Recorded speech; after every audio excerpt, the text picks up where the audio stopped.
Guys, magluto ako ng yung gulay na repolyo. Lalagyan ko yan siya ng giniling. Ayan, kararating ko lang kasi guys galing sa trabaho. Ayan guys. Ayan guys. Ito saging guys. Ayan, giniling guys.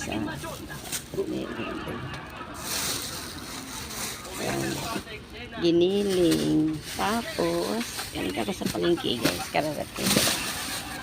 Ayan guys. Ayan, bumili ako ng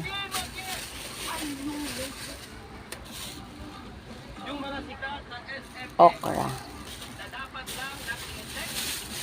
Talong. Isa ko yan guys. Saging. Ayan. Ayan guys. Sausaw ko lang ito sa buong guys. Ayan guys. Ayan guys. Mayroon akong talong na maliliit. Ano ba yun? Oh, ampalayang maliliit pala. Ayan mga guys. Ang binili kong gulay mga guys. Ayan. May okra na.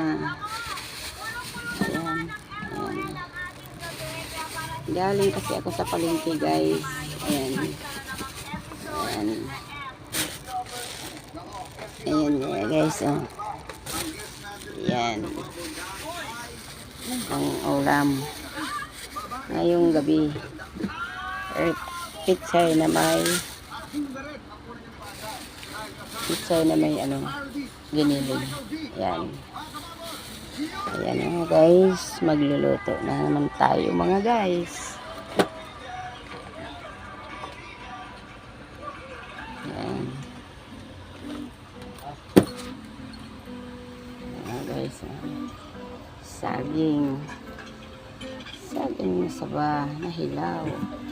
Ang katapat lang yan mga guys ay bagoong na isda. Isaw-saw ko lang yan guys. Tapos lagyan ng sili ang sarap. Lalo na ngayon kasi medyo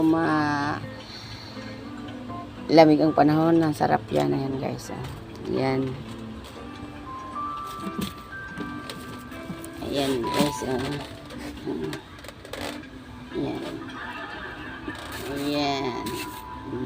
Talong. Ayan. Saging. Ayan, ripol ang pichay. Yes.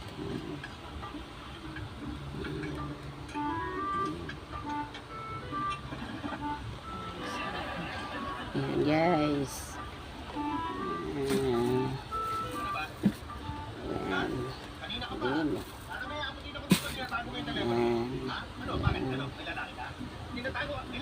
Ayan guys,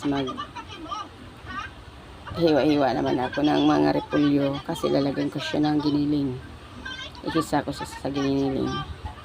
Ayan. Ayan guys. Ayan. Ang repolyo. Ayan.